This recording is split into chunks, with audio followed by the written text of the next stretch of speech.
order at 1:31 Pacific. I'm going to keep using that time zone until I can't. Welcome to the convention. The panels I've been to today have been great. I'm biased. I moderated one, but it was a fantastic discussion. Thank you all for joining us. I just have a few quick remarks to make about the role of convention governance in SPJ. And before I start, I want to say if there's any delegates who have questions, you may already have this email committed to memory, but Caroline is your contact for all delegate questions.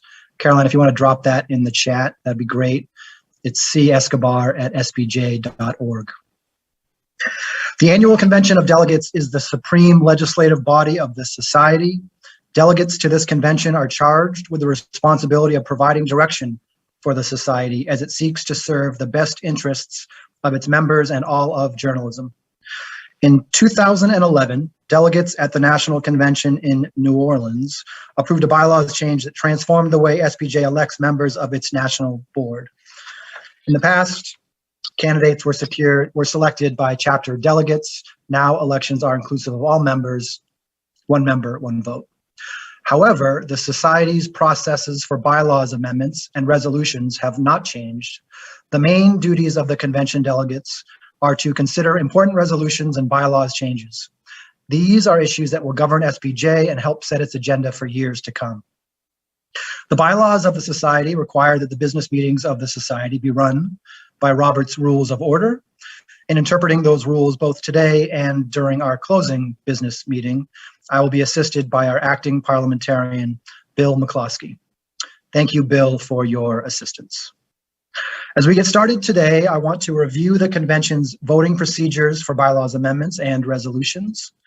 Voting is done by chapter and regional delegates. Each chapter in good standing with the national organization receives votes based on one vote for each 50 chapter members or fraction thereof.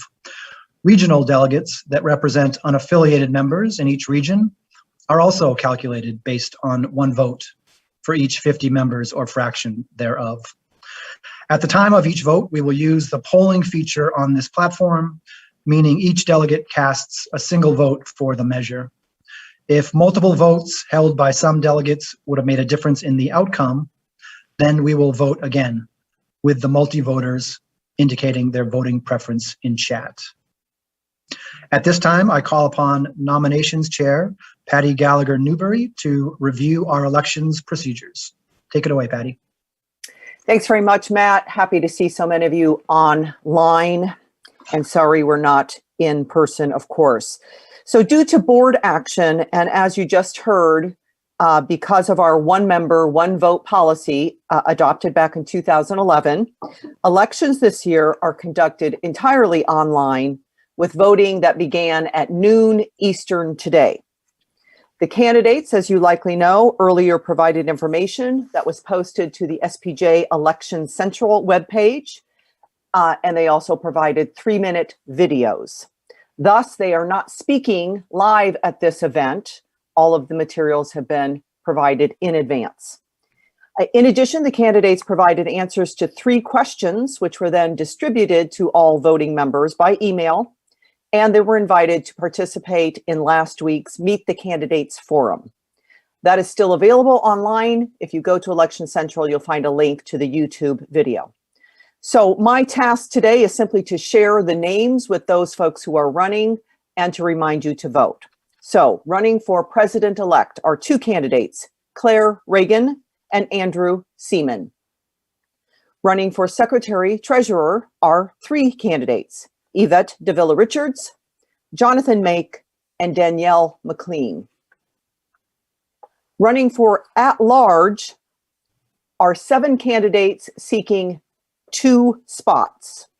And the candidates for at-large are Dan Axelrod, Emily Block, Greg Hitchcock, Daniela Ibarra, Tom McKee, Jason Parsley, and Alex Veneman. 6 of our 12 regions have candidates running for the position of regional coordinator.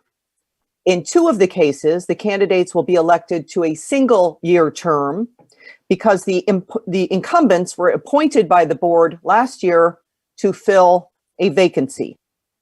The balance of the candidates, will serve a full 2-year term. And so our candidates for regional coordinator are the following. Region 1, with a 1-year term to complete the term, is Chris Vaccaro. Region 2, for a 2-year term, is Stephanie Overman. Region 3, we have competition, 2 candidates, Johanna Hernandez and Michael Koretsky. Region 6, our candidate is Joe Radsky. Region 7, for a 1-year term, is Jason R. Edwards. Region 10, Don Myers. Region 11, Brian Horwath. And Region 12, Jennifer Ellis. And with that, my time here ends. If you have not yet voted, I encourage you to do so before the polls close at noon Eastern on Saturday. And anything else related to elections and nominations committee, I would point you to the report that we submitted for today's board meeting. Thank you very much, Mr. President. Thank you, Patty. I appreciate the service of you and the committee this year. Do I have a motion to accept the committee's report of nominees? Lauren Bartlett, Region 11. I move we accept the report from the nominations committee. Do I have a second? I see Jennifer beat Erwin by about a millisecond. So Jennifer, the honor of the second is yours. All those in favor, please signify by saying aye or raising your hand. Any opposed or abstentions? That seems to carry by consensus. And with that, I will hand the mic back over to John Schertzer, the Executive Director, for his report. Thank you.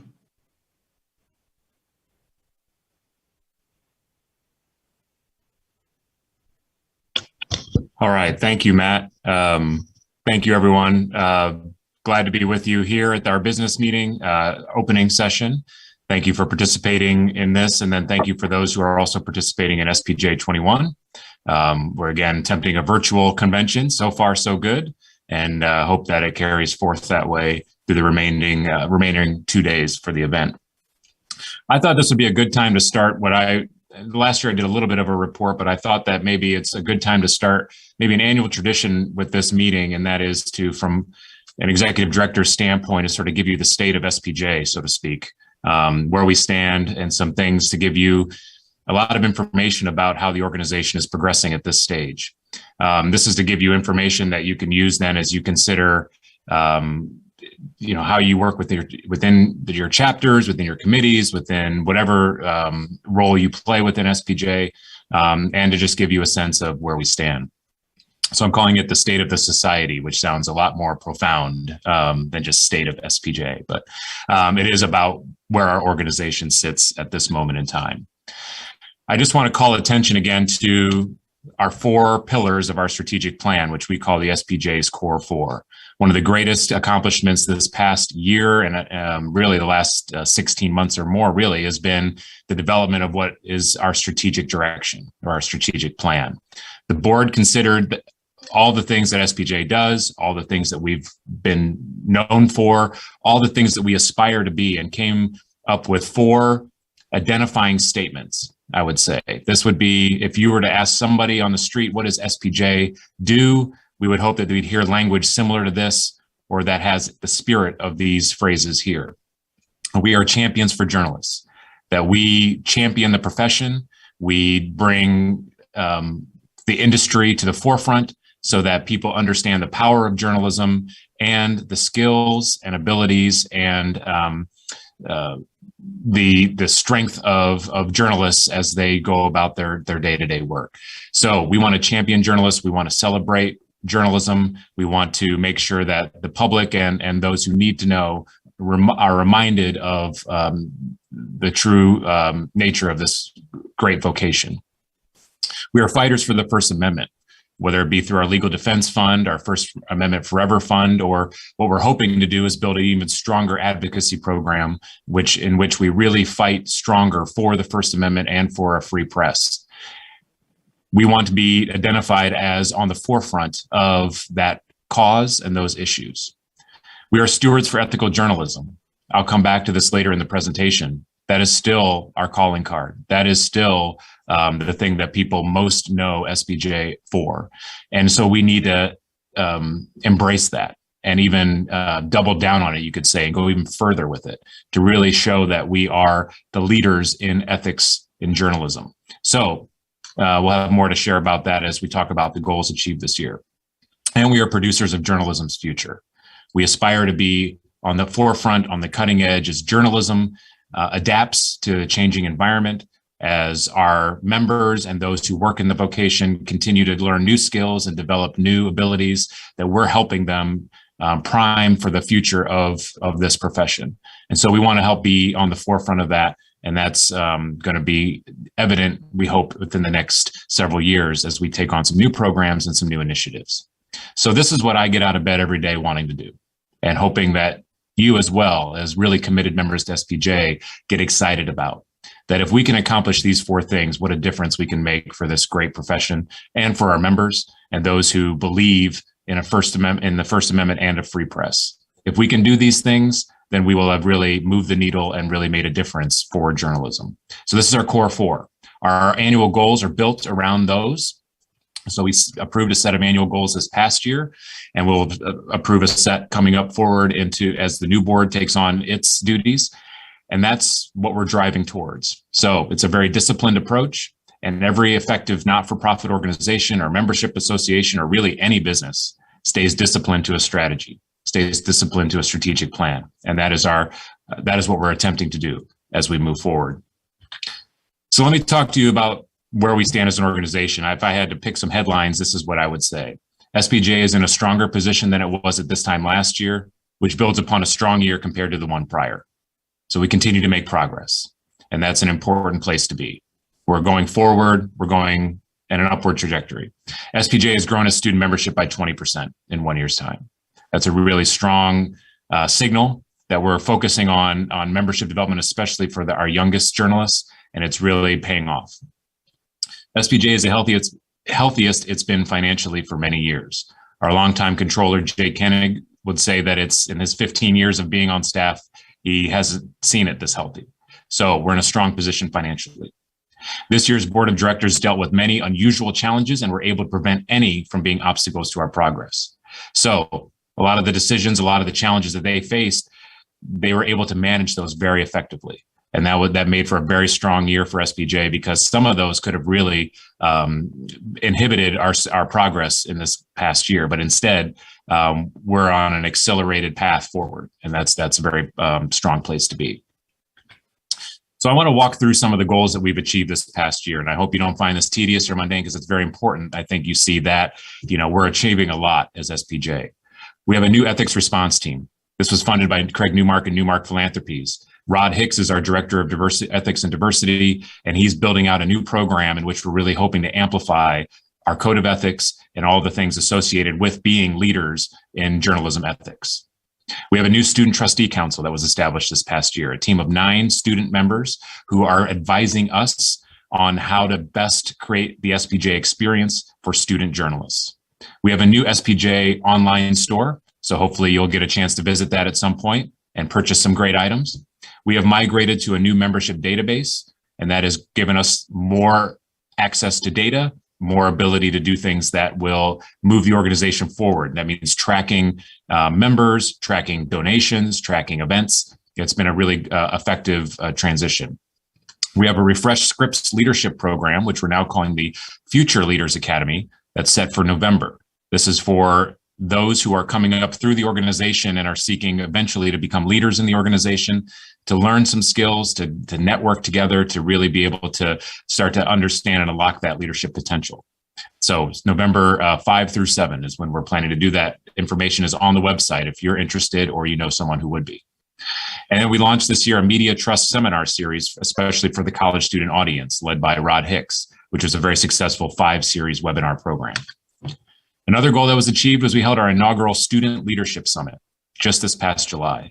These are some of the most dynamic and interesting student journalists you could ever find who really rose to the occasion. We had a tremendous weekend with them. And this was a program funded by the Scripps Howard Foundation, so we're definitely thankful of their support. And it will become an annual program that will really start to drive forward our identity as helping establish the future of journalism through individuals like this. We have new elections policies via an elections task force, which was a big move for the organization. We have new and easier campus chapter requirements via a campus chapter task force. Again, making it easier for campus chapters to be established. We have a new member benefit with Authory. And so member benefits keep getting added or discussed, and that's one that's been pretty well received. We've built the first ever hybrid national convention for SPJ, which ultimately became our second all virtual convention. So I put that as an accomplishment because we were set to have in our history our first hybrid event and one of the only hybrid events in the journalism organization world. However, circumstances made us go to be an all virtual event, but we learned a lot from that hybrid process, from establishing that. And then we've learned a lot since having to pivot to this all virtual. So I'll consider that an achievement or something that's going to help us into the future. We also recently launched a partnership to build a sources of color database. This will be a database that our members and other journalists can go to when they're looking for sources for stories and want to ensure that those sources represent communities of color. And so it's going to be a really awesome addition to what's already there to help amplify diversity efforts within the world of journalism. We also redesigned our website. So if you haven't been yet onto our new website, it's much more mission focused. It's much more telling a story to the average person, what SPJ is all about. And then once you click around a little bit, you'll see that you have a lot of the same things we've had before, but just kind of set up in a way that's very, it's easy to find and to work with. But we wanted to make sure that it wasn't just a website for you and me, people who really know SPJ, to work with. We want this website to tell the world what SPJ is all about and what our mission is and what we stand for. Just a few more things. We held a virtual regional conferences for the first time. So that was a big achievement. We increased SDX and MOE awards submissions. So we had great years for our awards programs. There are so many chapter and community success stories, I can't really put them out here, but if you think about things like virtual events produced by the New England chapter, or fundraisers produced, or events produced by the New Jersey Pro chapter, or the international community putting on a series of educational virtual workshops. I mean, our chapters and communities worked hard this year and met the moment and really provided a lot of value to their members and provided value that, added to the entire SPJ experience. We established the Sigma Delta Chi Society, which is our giving circle. For those who give $100 or more to any of the funds within SPJ or the foundation, they become members of the Sigma Delta Chi Society as a way to recognize their efforts. And then there's tiers within that. And then don't forget regular efforts such as the Legal Defense Fund, 29 official statements we've made since September of last year, our weekly leads, which is, I think, is the standard bearer for newsletters in the industry. A website full of info gets added to all the time. It's also the best website, I believe, amongst our peers, and managing a remote work environment and remote board meeting environment. All of that, lots of accomplishments. And then I'll close with this one, which I think was a big move for us, is we have new membership partnership with ACP, in which ACP members can become SPJ members very easily. We've also now established a convention partnership with CMA and ACP for next year in Washington, D.C., which will make it one of the biggest convention events of the year. And we're glad to be a part and partners with these organizations that have focused on collegiate journalists to bring not only our own expertise and members to interact with them, but also to learn from their members and to feel the energy of a whole lot of students who really are excited about the world of journalism and just getting started within it. It's going to be an amazing event. We're going to still, knock on wood, wherever you may have it, we'll be able to be in person in our nation's capital, representing SPJ and being together again. All those accomplishments, it was a busy year. That's just 11 or so months of things that we achieved in the midst of dealing with so many other things that obviously the world threw at us and other issues that we didn't expect. So I'd say overall, pretty successful, very successful year for SPJ, and kudos to the committees, the board, staff members, and members, chapters, communities who made this happen. I want to talk to you about membership now, give you a little bit of state of where we are with membership. So while that was a lot of good news, you might see some concerning news in the next few slides, but I do think there's room for hope or room for some optimism. Membership-wise, we have been declining and pretty steadily for quite a bit. So since our high mark, which was in 2012, our most recent high mark, I should say, within the last decade or so, we've declined by about a quarter overall with our membership. Now, right now, these member numbers, by the way, are always a little bit, you have to take it understanding that we don't have a moment of time where I can tell you every member is active at that one time. So we have rolling renewals, you know this. So in December, we may be a little bit smaller than we are in February. It might be a little bit bigger than we are in March. We might be, and so these are just pinpoints of time, but it gives you a general idea of where we stand. And I'm hoping that as the year progresses and we get through this next quarter, we'll continue to ascend, and we'll be able to say what we could say is a modest increase over last year, and that we've stabilized a little bit from a pretty severe drop in 2019. What's behind these numbers? It's hard to say. I mean, there's a lot of things that we could discuss around that. But now let's look at some of those particular categories, and that may tell you a little bit. Pro members, while we're not growing per se compared to where we were, 8-7 years ago, we're also sort of reached a point where the graph line is a little bit more stable. It's sort of hovering in a similar zone. So, and this is where we are right at this moment in time. So it could grow by the end of the year. So roughly, almost just over 3,500 professional members. This is where you see the real difference, and we'll talk about this a little bit more. If you think about the fact that we had almost 2,000 student members in 2013 and we have less than 1,000 now, that might tell you a little bit about why our overall membership numbers have declined. This is something that we need to think about as an organization. The exciting news is that we have grown over this past year with some attention to this. And that's where I think the problem may have lied, is that we stopped paying attention to our campus chapters for whatever reason. And I'm not casting aspersions. I'm just saying whatever reason, priorities moved us away from that. And we saw the impact here. So board efforts to help increase campus chapters, our work with ACP, our work with CMA, our efforts to grow more student chapters should impact this. And can we ever get back up to where we were? I'm not sure, but I'd love to try. And as we do that, we'll see an increase in our overall membership. What about postgrads? Just to kind of give you a sense of that, because I know people always ask about postgrads members. Well, our postgrad membership category has declined 47% since our high mark of that category in recent times of 2014. And why is that? Well, just see the last slide I shared about the decline in student membership. If you have less students, you have less eligible postgraduate members. And so they go hand in hand. On average, our postgrad population is about 52% of our campus population. So you can't say exactly that we retain half of our campus population, but over time, that's sort of where it's been. And actually in this past year, currently, we're rated above that. So we actually are closer to 60%. So it's not necessarily a problem with the postgrad members or that what we're offering postgrad members. It's a problem with we have less of a pool to draw from because our student membership has declined.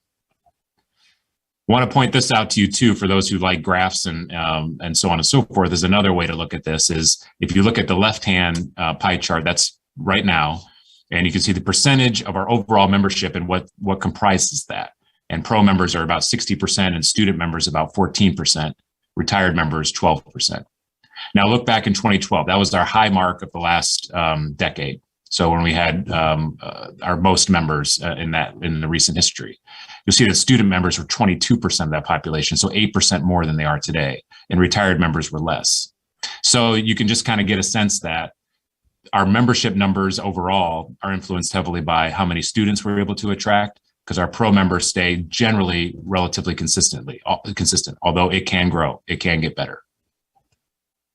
So, by the way, I can provide these slides to you afterwards, so you can study them a little bit more in depth if you want. There's other categories of membership, which I won't spend a lot of time on, including associate members, lifetime members, and household members.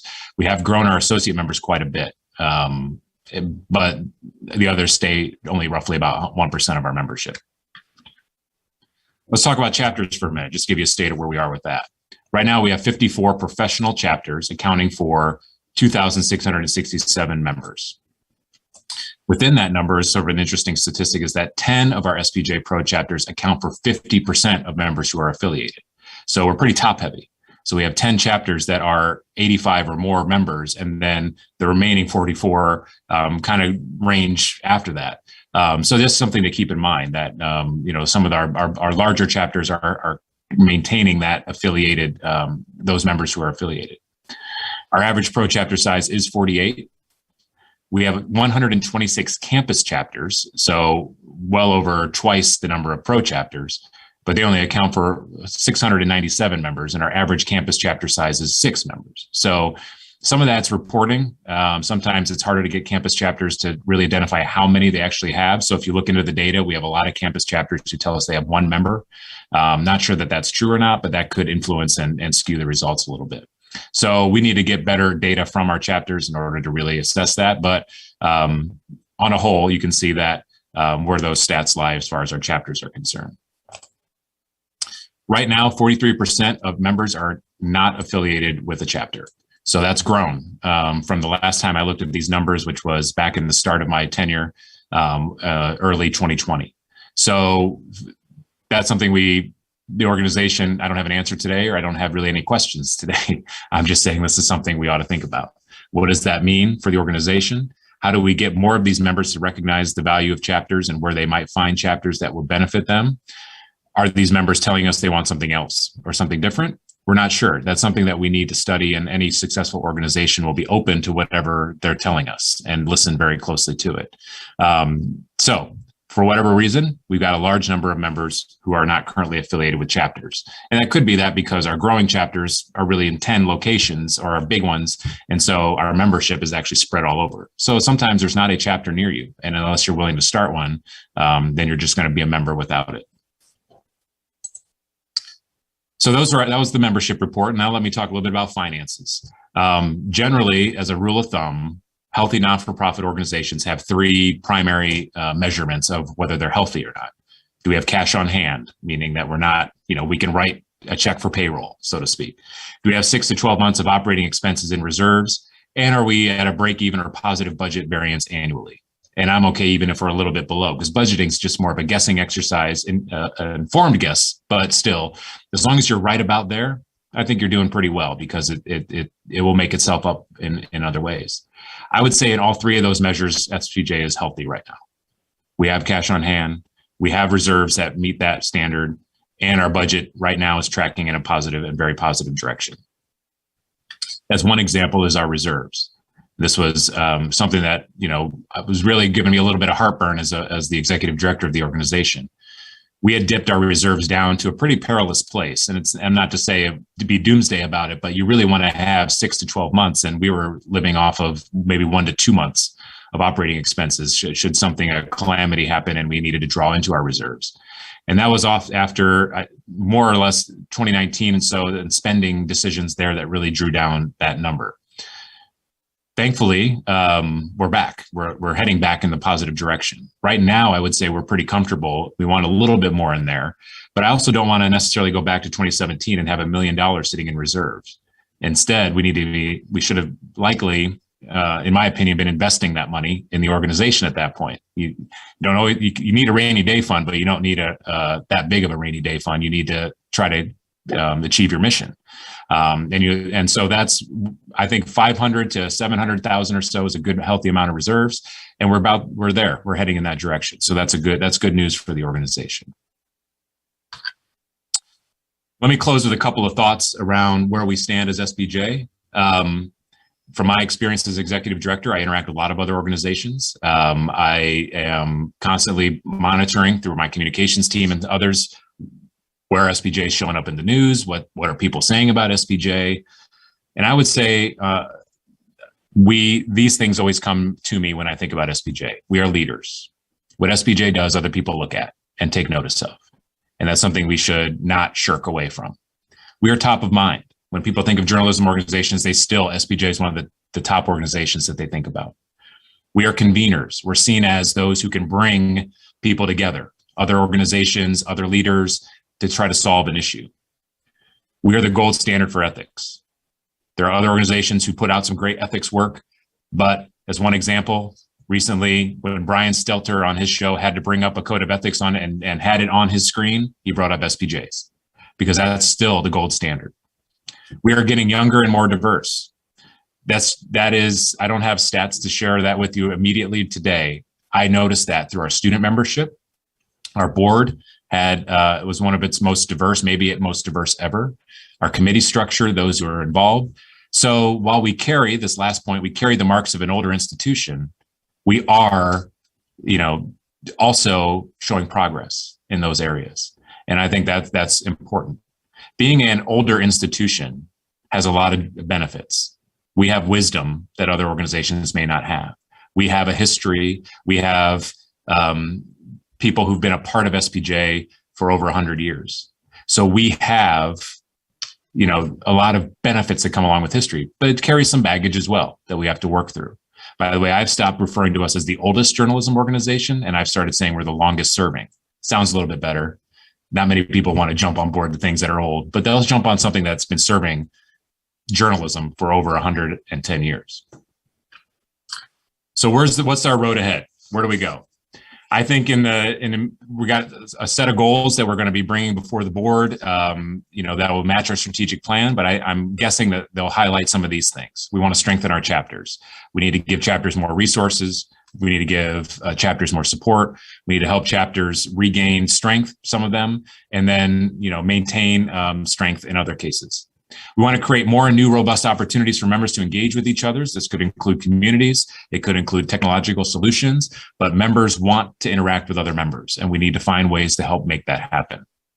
We want to build a stronger advocacy effort. This could involve finding ways to put staff and others in Washington, D.C. to actually be on the ground. And so that's something that we're going to really investigate. We need to rethink our meetings. Now we've had 2 years of virtual meeting. We haven't had our SDX Awards ceremony in 2 years. Our virtual events have also been disrupted for the last 2 years. So it's actually a pretty good time for us to take a holistic look at those and say, what do we want those to do for the organization? How do those help achieve our mission? And then how do we craft them to be the best at that? And we want to continue to amplify ethics as our calling card. So we want to make sure that we have the ability to continue to be leaders in that area. There'll be a lot of other things too, but those are the things that come to my mind as what you might see on the road ahead. Last, I just want to share a thank you to our board. I had a chance to work with them now for obviously an entire year. It is a board that met challenges that were unprecedented, both for me as as executive director, and I know for them as board members. And it felt like every month we were dealing with something we weren't expecting to deal with. And they managed it. They got through this. Sometimes there were, battles. Sometimes there was agreement. Sometimes there was disagreement. I mean, that's what a good organization does, right? It does deal with controversy, and it just finds its way through to a more effective and positive result. And they did that. I shared this quote with the board this morning that I think is a very important quote about board governance, and it's one that they lived up to. And especially I want to thank Matt Hall, the SPJ president, who did a fantastic job leading the team this year and leading us through a lot of turbulent times. And in the end, we've had a pretty good, more than a pretty good, an outstanding year. And it's been a year that we'll always remember as setting us up for great success. And it'll be a year in which we started some things that are going to live for probably the rest of the organization's lifespan, which is hopefully forever. And so thank you, Matt, for your leadership. Thank you for your steady hand as we've dealt with a lot of these issues and challenges. There are many more to come. I'm excited to work with the next board to continue to progress on that. But again, I'll emphasize, the more we stay disciplined to our strategic plan and not go chase things, a phrase that I grew up hearing is when you chase two rabbits, you catch neither. We got to stay disciplined. We've got to be able to stay focused on what it is we want to achieve and set our goals to meet that. And I think if we do that, this organization is primed for some of its best years ever. So thank you for letting me share that with you. Thank you for the opportunity to serve as your executive director. And thanks for your leadership to SPJ. Thanks, John, for that excellent report. One of the kind of hallmarks of your term as executive director is your kind of warts and all reports, and I feel confident that the organization is in really strong position and has opportunities to grow, which is what you want in an organization. I guess I'll entertain questions if anyone has any. I'm sure John will be happy to answer, even though that was a pretty thorough report. Seeing some love from Randy for that rabbits line. It's a good one. It's a classic. And if there aren't any questions, you'll have opportunities to track. You can find John at the hotel bar. Oh, wait a sec. No, you can't do that. So let's move on. Let's move on to something I've been looking forward to. Recognizing some of the great work being done by our chapters, our Chapter of the Year awards. A lot of outstanding work done by chapters this year, and I'd just like to highlight some of it. First, we'll start with SPJ's Circle of Excellence Awards, and then we'll get into our Chapters of the Year awards and recognitions. SPJ Circle of Excellence Awards honor chapters, both large and small, in 4 key categories. Those categories are First Amendment and Freedom of Information activity, campus relations and scholarship activities, activities that promote diversity among journalists, and lastly, professional development and continuing education programs. I'm happy to announce the winners this year, and I hope you'll all join me in applauding their incredible efforts. Awards will be shipped to y'all within the next few weeks, and reach out to Lou Harry at headquarters if you have any questions. All right, let's get to it. For professional development and education, the Society recognizes the Chicago Headline Club as the large chapter and SPJ Georgia as the small chapter.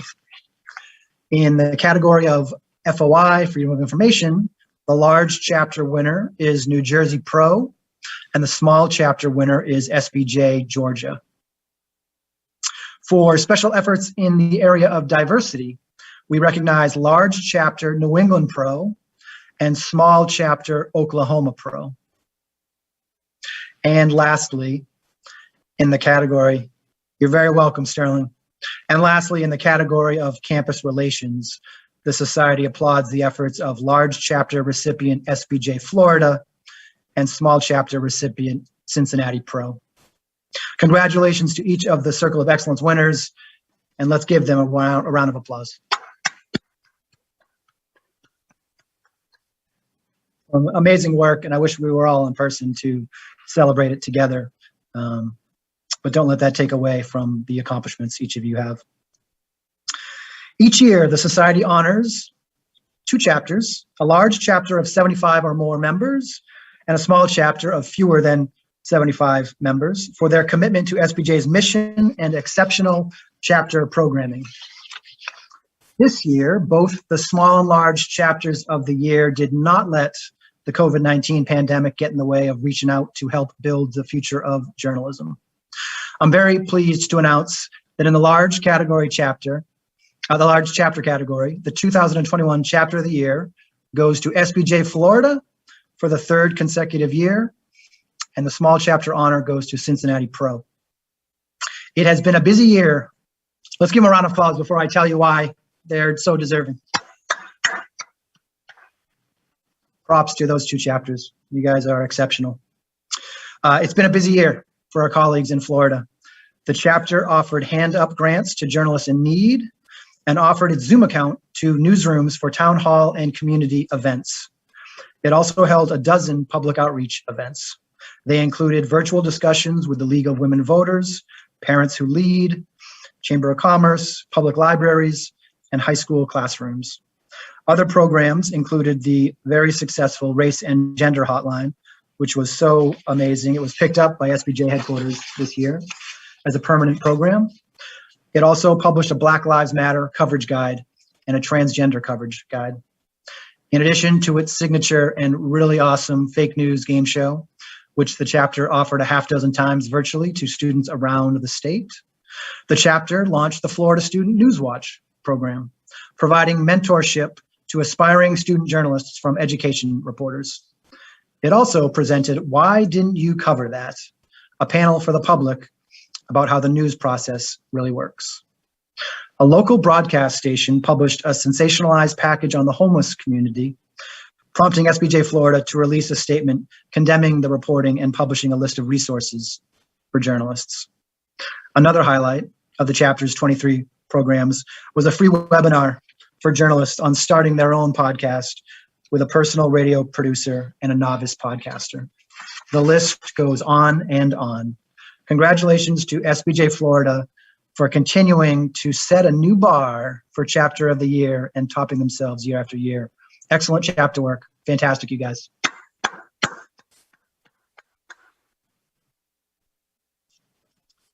Moving on to the small chapter category, where the winner of the 2021 chapter of the year is Cincinnati Pro.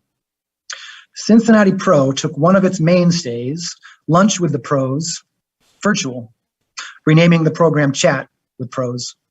The chapter hosted panelists on topics from innovative entrepreneurs in journalism, pitching yourself, editing, covering the environment, photojournalism, careers in magazines, inclusion in the newsroom, internship, interview days, and more.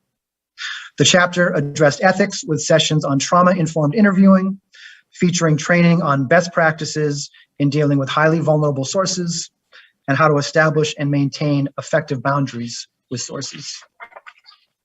On the FOI First Amendment front, Cincinnati, for a 5th year, partnered with local police departments and the Sheriff's Office for law enforcement media seminars on how to best access public records.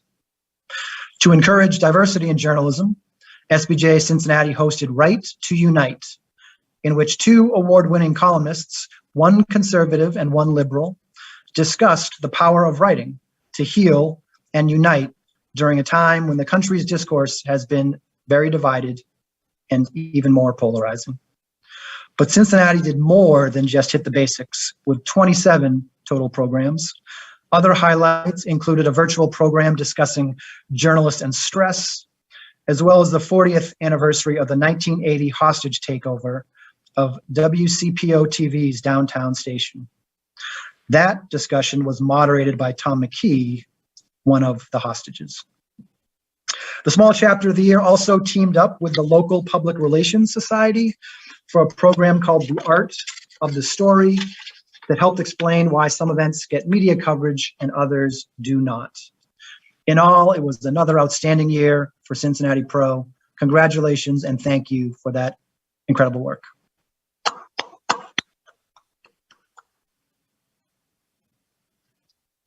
Okay, on to the close here.